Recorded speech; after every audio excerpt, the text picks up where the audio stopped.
Hi everyone, welcome to defence exam tips. GK का एक practice set, एक previous year paper हम लोग सॉल्व करेंगे। इस शिफ्ट में 18 नंबर की नॉर्मलाइजेशन हुई थी और 2022 की ये शिफ्ट है।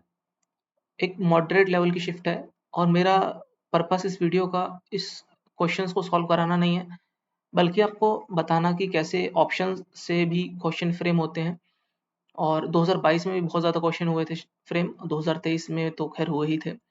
अब देखो होता क्या है कि अभी आने वाले दिनों में डेट्स आ जाएंगी एमटीएस एग्जाम की और बहुत सारी डेट्स आएंगी। जिन लोगों का पहले एग्जाम होगा फर्स्ट डे पर तो उनका तो वो बैड लक कह सकते हैं, अदरवाइज ऐसे बैड लक कुछ भी नहीं होता। लेकिन जिनका फर्स्ट डे पे होगा तो उनको क्वेश्चंस नहीं पता चलेंगे कैसे क्वेश्चंस आ रहे हैं। लेकिन बाकी की जो शिफ्ट होंगी उन लोगों को एक आइडिया लग जाएगा कि कुछ अगर अटपटे से क्वेश्चंस होंगे तो उनको एक आइडिया लग जाएगा कि ये क्वेश्चंस आए हैं। जैसे कि इसी में क्वेश्चन है उस्ताद अजमत अली खां वाला। ये हालांकि 19 जून की शिफ्ट है। अब ये मई में भी क्वेश्चन आया था। अगर ये पता चल जाता कि ये पर्सनैलिटी को रिपीट करेंगे इस बार ये लोग, तो आगे वाली शिफ्ट वाले बच्चों को बहुत एक हेल्प हो गई थी, क्योंकि जो भी इंस्ट्रूमेंट प्लेयर होते हैं, जो वादक होते हैं, वो बहुत सारे होते हैं और नाम रिकॉल कर पाना बहुत मुश्किल होता है। लेकिन अगर पता चल गया कि इस बार एग्जाम में ये नाम बार बार मल्टीपल टाइम्स वो लोग पूछेंगे, सो काफी हद तक आसान हो जाता है। जैसे कि विशु कालवेलिया, ये सब हालांकि रिपीटेड क्वेश्चंस हैं, दो पहले भी क्वेश्चंस आते थे एमटीएस में ऐसे क्वेश्चंस। 18 के बाद आप देखेंगे। लेकिन अगर एक बार पता चल जाता थोड़ी आसानी रहती, लेकिन कोई दिक्कत नहीं, जिनकी पहली दूसरी तीसरी शिफ्ट में होगा उनके लिए भी इक्वल चांस रहता है। मैं आपको थोड़ा समझाने की कोशिश करता हूँ कि पेपर एक्चुअली कैसा था। 18 नंबर की नॉमिनेशन हुई तो कौन से इसमें टफ क्वेश्चंस थे जो हो नहीं सकते थे। पहला क्वेश्चन है कि इनमें से कौन सा मॉडर्न लैंग्वेज में की फैमिली से नहीं आता है। द्रविडियन लैंग्वेज पता है साउथ में बोली जाती है। इंडो यूरोपियन लैंग्वेज, ये भी एक भाषा की शैली है। सिन्नो तिब्बतन, ये हिमालयन एरिया में बोली जाती है। इंडो अफ्रीकन कोई लैंग्वेज नहीं है। ऑप्शन नंबर फोर्थ इसका करेक्ट आंसर है। Materials that allow electric current to pass through them, जो copper, iron, steel, silver, gold, ये सब कंडक्टर्स होते हैं। Option number fourth right answer है। ये स्टैटिक का क्वेश्चन है और थोड़ा सा कह सकते हो ना, मॉडरेट साइड है कि नादिर शाह ने इंडिया मतलब दिल्ली पे कब उसने दिल्ली को लूटा, तो 1739 इसकी राइट आंसर है। एनसीईआरटी वगैरह में, लूसेंट में, प्रीवियस ईयर में सब में दिया हुआ है, तो एक आसान क्वेश्चन है, डुएबल क्वेश्चन है। In pre independent India who was the first person to discuss the concept of poverty line. जब भारत की आजादी की लड़ाई हो रही थी उस वक्त वो इनमें से कौन सी पर्सनैलिटी थी जिन्होंने पॉवर्टी लाइन का कंसेप्ट दिया था। एक ड्रेन थ्योरी भी इन्होंने दी थी, दादा भाई नौरोजी ने और आरसी दत्त ने, इन दोनों लोगों ने मिलकर दी थी। अगर यहाँ दादा भाई नौरोजी की जगह आरसी दत्त भी दिया रहता और ड्रेन थ्योरी मतलब दिया रहता ऑप्शन में, क्वेश्चन में, तो वो उसका करेक्ट आंसर होता। सोचना आपको ऐसे है कि थोड़ा सा इसमें उल्टा जाना है। जैसे बी आर अम्बेडकर की आप फेमस फेमस वो देख लो कि जैसे कि बहिष्कृत सभा, एम के गांधी का इंडियन ओपिनियन, मतलब ये जो ऑप्शंस में दिए हुए हैं, जो फेमस पर्सनैलिटीज होती है, एम जी रनाडे हो गया, ठीक है, और लाला हरदयाल, ये सब लोग किससे संबंध रखते थे। मॉडर्न हिस्ट्री तो वैसे ही इंपॉर्टेंट है, इससे एक तो क्वेश्चन तो मस्ट है आना पर्सनैलिटी से। और ऑप्शंस को अगर हम थोड़ा देख लें तो उनको थोड़ा डेप्थ में पढ़ लें तो ज़्यादा रेलेवेंस है, ना कि इरेलेवेंट, क्योंकि लूसेंट में बहुत कुछ दिया हुआ है। तो कैसे उसमें से हमको मतलब सॉर्ट आउट करना है रेलेवेंट कंटेंट, वो ऐसे करना है। How many members in the council of states nominated by president of India. Rajya Sabha council of states इसे कहा जाता है। अपर हाउस भी कहते हैं, हाउस ऑफ एल्डर्स भी कहते हैं उसे। तो उसमें प्रेसिडेंट ऑफ इंडिया कितने लोगों को नॉमिनेट करते हैं, जो किसी अलग अलग क्षेत्र में, साइंस में, सोशल वर्क में, और देख लेना 4 कैटेगरीज होती हैं, तो 12 लोगों को नॉमिनेट करते हैं। ऑप्शन नंबर फर्स्ट इसका राइट आंसर है। What is the upper as for appointment of the जज एज हाई कोर्ट। इससे ये भी देख लेना सुप्रीम कोर्ट में जो होते हैं चीफ जस्टिस और बाकी जो जज होते हैं, उनकी अपर एज क्या होती है। थोड़ा आपको हेल्प मिलेगी, क्वेश्चन आ सकता है। 62 साल होगी। 60 में क्वेश्चन, 60 के उसमें कंफ्यूज मत हो जाना। 62 years is the right answer. ये याद होनी चाहिए, ठीक है। इसमें कोई लॉजिक काम नहीं करेगा कि 60 साल है, 60 साल तो वैसे रिटायरमेंट एज होती है सेंट्रल गवर्नमेंट जॉब्स में and all that.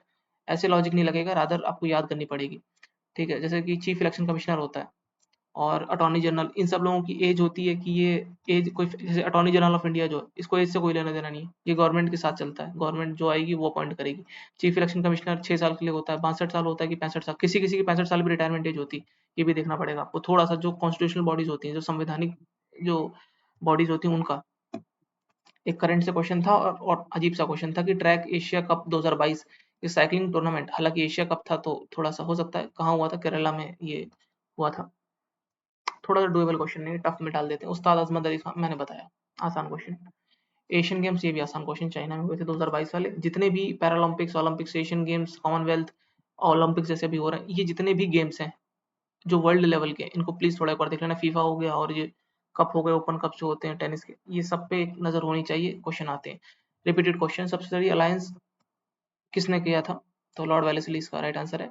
Subsidiary alliance हो गया। और डलहौजी जो लेके रिपन, लॉर्ड रिपन, ये पंचायती राज और the father of Panchayati Raj in India.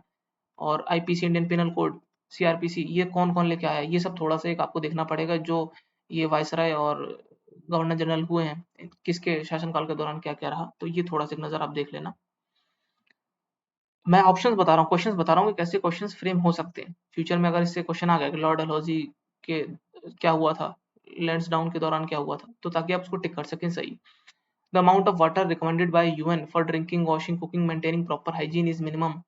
इसमें मैंने आपको एक आगे एक वीडियो मैंने आपको एक हैक भी बताया था कि एक हॉट कीवर्ड होता है, एक हॉट अप्रोच होती है, जिसमें कि बैलेंस्ड जो ऑप्शन होते हैं उसके साथ जाया जाता है। 60, 40, 50, 70, इसमें एक बैलेंस राउंड फिगर आपको 50 नजर आ रही है। ये गैस मैं कह रहा हूँ, हालांकि याद है आपको तो अच्छी बात है, अगर नहीं हो तो ऐसे 50, 100 ऐसे गैस के साथ जाना चाहिए generally. Option number third right answer है। हो सकता है कि रिपीटेड क्वेश्चन भी हो, लेकिन स्टिल मैं तो इसके साथ गया हूँ और इसका करेक्ट आंसर भी है। रिपीटेड क्वेश्चन है ये भी। रिपब्लिक जो कंसेप्ट है भारत में, जैसे कि इमरजेंसी का कंसेप्ट हो गया, चाहे फंडामेंटल राइट का हो गया, चाहे राज्यसभा का कंसेप्ट जो कि साउथ अफ्रीका से लिया गया, फंडामेंटल राइट यूएसए से लिया गया, इमरजेंसी का जर्मनी से, ऐसे आपको हर कंट्री से, आपको पता है भारत का संविधान अलग अलग देशों को मिला के बनाया गया है, तो ये आपको पता होना चाहिए। रिपब्लिक से जो है फ्रांस से लिया गया है, इक्वलिटी, फर्टेनिटी और इक्वलिटी, फर्टेनिटी और एक और होता है, उन तीनों का जो वो जो होली ट्रायंगल बनता है वो भी फ्रांस से लिया गया है। Liberty, liberty, equality and fraternity, इसका कंसेप्ट फ्रांस से लिया गया।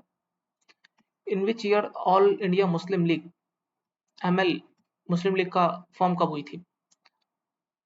अगर आपको पता हो कि जो लखनऊ पैक्ट हुआ था, ठीक है, लखनऊ पैक्ट में जिसमें कि इंडियन नेशनल कांग्रेस और मुस्लिम लीग, ये दोनों लोग एक साथ आ गए थे 1916 में, ठीक है, आपको लखनऊ पैक्ट अगर याद हो तो। अब लखनऊ पैक्ट 1916 में हुआ, ठीक है, ऑर्गेनाइजेशन उसके बाद तो बन नहीं सकती है, 1920 तो हो गई ना, 1885 में तो इंडियन नेशनल कांग्रेस बनी थी, उस वक्त तो थी ही नहीं मुस्लिम लीग। 1906 और 1911 में कंफ्यूजन हो सकती है आपको, अगर आपको याद नहीं, हालांकि याद होना चाहिए मुंह जबानी, 1911 इसका राइट आंसर है। पर आप गेस कर सकते हो कि कोई ऑर्गेनाइजेशन इतना पहले, मतलब क्यों ही इस वक्त तो सूरत स्प्लिट हुआ था, तो ये भी कंफ्यूज करने के लिए ऑप्शन में दे सकते हैं कि लखनऊ पैक्ट कब हुआ, तो 1916 उसका आंसर है। ऑल इंडिया मुस्लिम लीग कब हुई, 1911 में। और सूरत स्प्लिट कब हुआ, आईएनसी का फॉर्मेशन कब हुआ, पार्लियामेंट्री रिफॉर्म कब आया, 1920 में क्विट इंडिया मूवमेंट ये कब आया, ऐसे क्वेश्चंस फ्रेम हो सकते हैं, तो इनकी डेट्स भी देख लेना, ये डेट्स भी इंपॉर्टेंट है। रिपीटेड क्वेश्चन है, मिशेल ओबामा की ऑटोबायोग्राफी क्या है? तो बिकमिंग इसका राइट आंसर है। ये जो बाकी दे रखी है, इनको भी एक बार आप देख सकते हो कि कौन सी बुक है किसी की। द हाउस ऑन फायर, ये मुझे शायद किसी फीमेल की, ये नाम रिकॉल नहीं हो रहा मुझे, उनकी ये बुक है शायद ये, द हाउस ऑन फायर, मैं रिकॉल नहीं कर पा रहा हूँ, शायद कोई देसाई है आई गेस। सो आप इसको भी एक बार देख लेना, बाकी ऑप्शंस को। The process of conversion of sugar into alcohol is known as fragmentation और फर्मेंटेशन। थोड़ा नाम जल्दीबाजी में सही से पढ़ना, फर्मेंटेशन बोलते हैं उसको। इसमें यीस्ट की मदद से शुगर से जो है अल्कोहल बनाया जाता है। ये क्वेश्चन पता नहीं 2022 में क्या हुआ था, ये तीन नाम बहुत रिपीट हुए थे हर शिफ्ट में, यामिनी, कृष्णामूर्ति, मरली, मृणाली, साराभाई, शोभना नारायण। ये मल्टीपल, हालांकि अभी शायद रिसेंटली एक इनकी डेथ भी हुई है शायद, इनकी फोर्थ ऑप्शन जो है मैंने पढ़ा था न्यूज़पेपर में। सो इसका राइट आंसर वैसे शोभना नारायण है। ये रिपीटेड क्वेश्चन है और ये तीन नाम बहुत ज्यादा रिपीट हुए थे, मैं इसलिए बता रहा हूँ क्योंकि 2022 में इनसे बहुत ज्यादा क्वेश्चन फ्रेम हुए थे अलग अलग नामों से, कि ये किससे संबंध था, इनका किससे संबंध था। तो इसलिए हो जाता है कई ईयर में कि कोई एक नया वर्ड चलता है, ठीक है, मतलब कोई पर्सनैलिटी का वर्ड बोले चलाएंगे एक ईयर में, अगर आपको पता चल गया दूसरी तीसरी शिफ्ट में तो आपके साथ अच्छा हुआ, लेकिन नहीं पता चला तो थोड़ी प्रॉब्लम है। पहली शिफ्ट में अगर पहली बार नाम आ गया तो इट समटाइम्स बिकम टफ। जैसे कि पहली शिफ्ट में जो एग्जाम हुआ था, एक सेकंड में आपको देख के बताता हूँ। यस, तो पहला जो एग्जाम हुआ था वो 2 मई की पहली शिफ्ट थी, आप ये देख सकते हो इधर, वेट, ये। और इसमें 68 मार्क्स का जो है वो एवरेज रहा था, ठीक है, जबकि ओवरऑल एवरेज जो देखा जाए वो 92 मार्क्स था।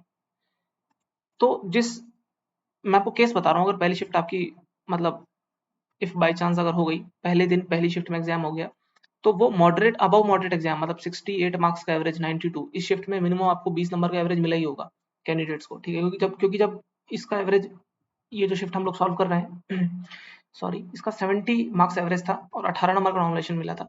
68 में इसको मिनिमम 20 मार्क्स का नॉमिनेशन मिला ही होगा, मतलब 104 नंबर पे 105 नंबर पे एक जॉब मिली थी। तो अगर कोई ऐसी शिफ्ट आती है पहली शिफ्ट और उसमें थोड़े टफ क्वेश्चन आ जाते हैं, तो वो बहुत हाई चांसेस है कि वो मॉडरेट या टफ शिफ्ट की कैटेगरी में बाय डिफॉल्ट पहुंच जाएगी, बिकॉज नए नाम है, ये नए नाम मान लो यामिनी कृष्णामूर्ति, ऐसे कोई नया नाम आ गया 2024 में पहली शिफ्ट में, तो कैंडिडेट कर नहीं पाएंगे, तो बाय डिफॉल्ट वो शिफ्ट टफ हो जाएगी, ठीक है। तो ऐसे भी थोड़ा आप सोच सकते हो। ये जैसा कि ये बहुत बार ये क्वेश्चन रिपीट हुआ था, राजा राजा फर्स्ट इसका राइट आंसर है। 2022 में भी, उससे पहले भी ये क्वेश्चन रिपीटेड है। तो बृहदेश्वरा टेम्पल तंजौर में है, राजा राजा वन ने बनवाया था। टफ क्वेश्चन कह सकते हैं इसको, क्योंकि इतने सारे नाम हैं और सदर्न टेम्पल्स के जो फाउंडर होते हैं कंस्ट्रक्शन जिन्होंने कराई थी, उनके नाम याद कर पाना थोड़ा सा मुश्किल है।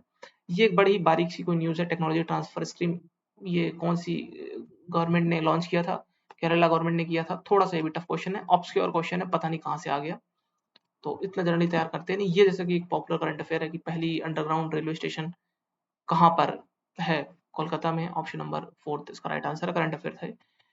Which Indian state does not share border with Bangladesh? Repeated question, Bihar. जैसे कि एक ये क्वेश्चन हो गया आसान सा, 2022 देने की क्या ही जरूरत थी, मतलब वैसे भी हो सकता है कि वैसे बॉर्डर मिल जाए बाद में, लेकिन बिहार का तो नहीं है, तो ऑप्शन नंबर 2 करेक्ट आंसर है। पूछ लेंगे ट्रॉपिकल ऑफ कैंसर कहाँ से पास होती है, तो इसकी भी एक ट्रिक है, आपको पता है। राजस्थान का फोक डांस इनमें से कौन सा है, तो लावणी महाराष्ट्र का है, बिहू तो असम का है, कालबेलिया इसका right answer, option number 3 is the right answer, Kalbelia इसका डांस फॉर्म है। रॉफ ये डांस कहाँ का है, कमेंट बॉक्स में आप बता दो। रिकॉल कैपेसिटी देखेंगे, क्योंकि लास्ट लेक्चर में मैंने इसको बताया था आपको। Is the place of the Confluence of river Alaknanda and Dhauliganga. Alaknanda और धौलीगंगा जो 5 प्रयाग हैं, ये आपको बिल्कुल टिप्स पे होनी चाहिए, क्योंकि इससे क्वेश्चन आता है, इसलिए टिप्स पे होनी चाहिए बस। विष्णु प्रयाग है जहाँ पर अलकनंदा और धौलीगंगा मिलती है। रुद्रप्रयाग, कर्णप्रयाग, नंद प्रयाग, यहाँ पर क्या क्या मिलते हैं, ये भी पता होना चाहिए आपको। केरला में इनमें से कौन सा फेस्टिवल मनाया जाता है, विशु उसका राइट आंसर है। नाम से भी आप बता सकते हो, विष्णु विशु से संबंधित है, न्यू ईयर है वो। ये भी पूछ लिया गया था कि न्यू ईयर इनमें से कौन सा है केरला में, तो विशु फेस्टिवल है।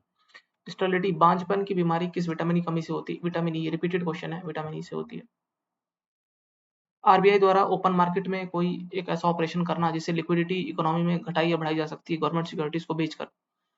गवर्नमेंट सिक्योरिटी बोले तो गवर्नमेंट सिक्योरिटीज जो होती हैं, गवर्नमेंट बॉन्ड्स जो होते हैं, उनको मार्केट में बेचकर, लिक्विडिटी बोले तो जो पैसा है उसको घटाना या बढ़ाना मार्केट से, क्या कहा जाता है उसको, ओपन मार्केट ऑपरेशन कहा जाता है, ऑप्शन नंबर 4 राइट आंसर है। और ज्यादा दिमाग नहीं लगाना कि एलएएफ हो जाएगा, लिक्विडिटी एडजस्टमेंट फैसिलिटी, जिसमें रेपो रेट घटाते बढ़ाते हैं, तो वो नहीं दिमाग खर्च करना। यहाँ पर गवर्नमेंट सिक्योरिटी को बेचने की बात हो रही है, ठीक है। मतलब कुछ कैंडिडेट को बता रहा हूँ जो थोड़ा ओवर सोच लेते हैं, बिकॉज कुछ लोगों को होता है इकोनॉमी जिन लोगों ने अच्छे से पढ़ी है, सो वो नहीं करना। सो 25 क्वेश्चन थे और सबके राइट आंसर्स मैंने मोस्ट प्रोबेबली आपको बता ही दिए। इसमें 4-5 क्वेश्चन ऐसे थे जो ऑन टफर साइड थे, मतलब 20 question was pretty much doable अगर प्रीवियस ईयर पेपर्स और उन प्रीवियस ईयर पेपर्स के जो ऑप्शंस थे उनको आपने सही से तैयार करा है एफर्ट करके एक्स्ट्रा। और जो जीएस वाला पार्ट है, जो मैंने इन्हीं प्रीवियस ईयर पेपर्स के क्वेश्चंस की मदद से जीएस तैयार करके आपने मल्टीपल टाइम रिवीजन करी है, तो 18 से 20 क्वेश्चन आप इजीली कर सकते थे। On a on a on a loser side मैं मान लेता हूँ कि आप 18 क्वेश्चन आप ठीक करके जाते हो, तो 54 नंबर का आपको नेट स्कोर यहाँ मिलता है। डिसेंट स्कोर है, बिकॉज इसी शिफ्ट में जो इंग्लिश है वहाँ पे 23 साल हल कर पाना आसान था, तो 23-17 का कॉम्बिनेशन है वो आराम से पूरा हो रहा है यहाँ पर। 120 का रॉ स्कोर आपको मिलता, 18 की नॉर्मलाइजेशन थी, 138 में आपको इजीली जॉब मिल सकती थी। ये मैं इसलिए बताता हूँ लास्ट में कि कितना आसान था इसको कर पाना और कितना डुएबल है, बिकॉज आप देख रहे हो आपके सामने मैंने सॉल्व करा है इसको इसी कामनेस के साथ। आपको एग्जाम हॉल में सॉल्व करना, 14 मिनट हुए अभी आपको समझाने के साथ साथ, यही कामनेस आपको मेंटेन करके रखनी है। और यूट्यूब जितना आपको मिसगाइड और जितना आपके कामनेस को हिला सकता है, उससे ज्यादा कोई नहीं है, ठीक है, उससे ज्यादा कोई भी आपकी कामनेस को शिवर नहीं कर सकता, आपको हिला नहीं सकता। तो प्लीज इसको थोड़ा बिल्कुल वाइजली यूज करो जितना आपको यूज करना है। और ठीक है, आपको लोगों पे विश्वास, आप देखते हो उनकी videos, that's a good thing, लेकिन अपनी जो रैशनैलिटी, अपना जो थॉट है, अपनी रैशनैलिटी को जिंदा रखना है यार, बस ये मैं लास्ट में कहना चाहता हूँ। बाकी क्वेश्चंस तो 20 डुएबल थे, बाकी जो 5 क्वेश्चन थे अगर थोड़ा एक्स्ट्रा और एफर्ट मारा जाता तो 22-30 क्वेश्चन भी हो सकते थे, अगर आपको टॉपर बनना है तो एमटीएस एग्जाम में। एनीवेज, मिलते हैं आप लोगों से अगली वीडियो में। कोई डाउट हो तो आप कमेंट बॉक्स में बेझिझक पूछ सकते हैं। तब तक के लिए गुड बाय, जय हिंद।